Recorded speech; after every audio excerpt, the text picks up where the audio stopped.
നീ എൻ്റെ സങ്കേതവും നീ എൻ്റെ കോട്ടയും നീ എൻ്റെ പ്രാണനാഥൻ നീ എൻ ദൈവം നീ എൻ്റെ സങ്കേതവും നീ എൻ്റെ കോട്ടയും നീ എൻ്റെ പ്രാണനാഥൻ നീ എൻ ദൈവം. ആരാധിക്കും ഞാൻ പൂർണ്ണ ഹൃദയമോടെ, തേടും നിൻ മുഖം ജീവകാലമെല്ലാം, സേവിച്ചിടും ഞാനൻ സർവവുമാ. ആടിയനിതാ ആടിയനിതാ ദേവാ, ആടിയനിതാ ദേവാ, ആടിയനിതാ ആടിയനിതാ. കീർത്തനം 87-88. യഹോവ വിശുദ്ധ പർവ്വതത്തിൽ സ്ഥാപിച്ച നഗരത്തെ, സിയോന്റെ പടിവാതിലുകളെ തന്നെ യാക്കോബിന്റെ സകല നിവാസങ്ങളെക്കാളും അധികം സ്നേഹിക്കുന്നു.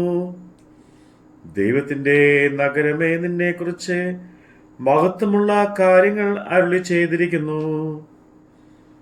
ഞാൻ എൻ്റെ പരിചയക്കാരുടെ കൂട്ടത്തിൽ രഹബിനെയും ബാബേലിനെയും ഫെലിസ്ത്യർ, സോർക്കുഷ് എന്നിവരെയും പ്രസ്താവിക്കും. ഇവൻ അവിടെ ജനിച്ചു, ഇവനും അവനും അവിടെ ജനിച്ചു എന്നും സിയോനെ കുറിച്ചും പറയും. അത്യുന്നതൻ തന്നെ അതിനെ സ്ഥാപിച്ചിരിക്കുന്നു. യഹോവ വംശങ്ങളെ എഴുതുമ്പോൾ ഇവൻ അവിടെ ജനിച്ചു എന്നിങ്ങനെ എണ്ണും. എന്റെ ഉറവുകളൊക്കെ നിന്നിലാകുന്നു എന്നും സംഗീതക്കാരും നൃത്തം ചെയ്യുന്നവരും ഒരുപോലെ പറയും. എന്റെ രക്ഷയുടെ ദൈവമായ യഹോവേ, ഞാൻ രാവും പകലും തിരുസന്നിധി നിലവിളിക്കുന്നു. എന്റെ പ്രാർത്ഥന നിന്റെ മുമ്പിൽ വരുമാറാകട്ടെ. എന്റെ നിലവിളിക്ക് ചെവി ചായ്ക്കണമേ. എന്റെ പ്രാണൻ കഷ്ടത കൊണ്ട് നിറഞ്ഞിരിക്കുന്നു. എന്റെ ജീവൻ പാതാളത്തോട് സമീപിക്കുന്നു. കുഴിയിലിറങ്ങുന്നവരുടെ കൂട്ടത്തിൽ എന്നെ എണ്ണിയിരിക്കുന്നു. ഞാൻ തുണയില്ലാത്ത മനുഷ്യനെ പോലെയാകുന്നു. ശവക്കുഴിയിൽ കിടക്കുന്ന ഹതന്മാരെ പോലെ എന്നെ മനുഷ്യരുടെ കൂട്ടത്തിൽ ഉപേക്ഷിച്ചിരിക്കുന്നു. അവരെ നീ പിന്നെ ഓർക്കുന്നില്ല. അവർ നിന്റെ കയ്യിൽ നിന്ന് അറ്റുപോയിരിക്കുന്നു. നീ എന്നെ ഏറ്റവും താണ കുഴിയിലും ഇരുട്ടിലും ആഴങ്ങളിലും ഇട്ടിരിക്കുന്നു. നിന്റെ ക്രോധം എൻ്റെ മേൽ ഭാരമായിരിക്കുന്നു.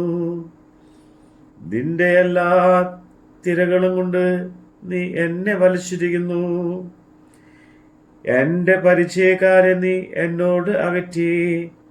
എന്നെ അവർക്ക് വെറുപ്പായിരിക്കുന്നു. പുറത്തിറങ്ങുവാൻ കഴിയാത്തവണ്ണം എന്നെ അടച്ചിരിക്കുന്നു.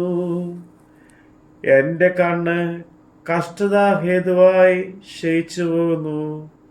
യഹോവേ, ഞാൻ ദിവസം പ്രതി നിന്നെ വിളിച്ചപേക്ഷിക്കുകയും എന്റെ കൈകളെ നിങ്ങളിലേക്ക് മലർത്തുകയും ചെയ്യുന്നു. നീ മരിച്ചവർക്ക് അത്ഭുതം കാണിച്ചു കൊടുക്കുമോ? മൃതന്മാർ എഴുന്നേറ്റ് നിന്നെ സ്തുതിക്കുമോ? ശവക്കുഴിയിൽ നിന്റെ ദയയെയും വിനാശത്തിൽ നിന്റെ വിശ്വസ്തതയും വർണ്ണിക്കുമോ? അന്ധകാരത്തിൽ നിന്റെ അത്ഭുതങ്ങളും വിസ്മൃതിയുള്ള ദേശത്തെ നിന്റെ നീതിയും വെളിപ്പെടുമോ? എന്നാൽ യഹോവേ, ഞാൻ നിന്നോട് നിലവിളിക്കുന്നു. രാവിലെ എൻ്റെ പ്രാർത്ഥന തിരുസന്നിധിയിൽ വരുന്നു. യഹോവേ, നീ എൻ്റെ പ്രാണനെ തള്ളിക്കളയുന്നത് എന്തിന്? നിന്റെ മുഖത്തെ എനിക്ക് മറച്ച് വെക്കുന്നതും എന്തിന്? ബാല്യം മുതൽ ഞാൻ അരിഷ്ടനും മരിപ്പാറായവനുമാകുന്നു. ഞാൻ നിന്റെ ഘോരത്വങ്ങളെ സഹിച്ചു വലഞ്ഞിരിക്കുന്നു. നിന്റെ ഉഗ്രകോപം എൻ്റെ മേതെ കവിഞ്ഞിരിക്കുന്നു. നിന്റെ ഘോരത്വങ്ങൾ എന്നെ സംഹരിച്ചിരിക്കുന്നു. അവ ഇടവിടാതെ വെള്ളം പോലെ എന്നെ ചുറ്റുന്നു. അവ ഒരുപോലെ എന്നെ വളയുന്നു. സ്നേഹിതന്മാരും കൂട്ടാളികളെയും നീ എന്നോട് അകറ്റിരിക്കുന്നു. എൻ്റെ പരിചയക്കാർ അന്ധകാരം എത്രേ. ആമീൻ. ഹല്ലേലൂയ, ഹല്ലേലൂയ. ദൈവമേ സ്തുതി. ബാറക്കുമോ. നീ എൻ്റെ രക്ഷകനും നീ എൻ്റെ വൈദ്യനും നീ എൻ്റെ ആലംബവും നീ എൻ ദൈവം. നീ എൻ്റെ രക്ഷകനും നീ എൻ്റെ വൈദ്യനും നീ എൻ്റെ ആലംബവും നീ എൻ ദൈവം. ആരാധിക്കും ഞാൻ പൂർണ്ണ ഹൃദയമോടെ. തേടും നിൻ മുഖം ജീവകാലമെല്ലാം.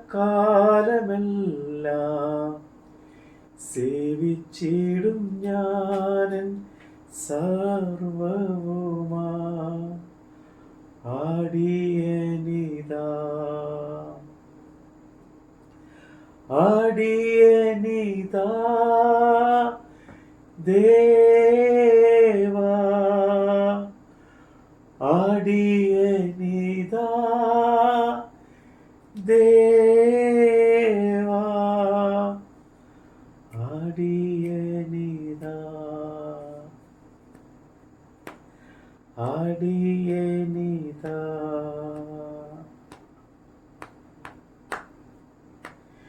നീ എൻ്റെ പാലകനും നീ എൻ്റെ ആശ്വാസവും നീ എൻ്റെ മറവിടവും നീ എൻ ദൈവം. നീ എൻ്റെ പാലകനും നീ എൻ്റെ ആശ്വാസവും നീ എൻ്റെ മറവിടവും നീ എൻ ദൈവം. ആരാധിക്കും ഞാൻ പൂർണ്ണ ഹൃദയമോടെ.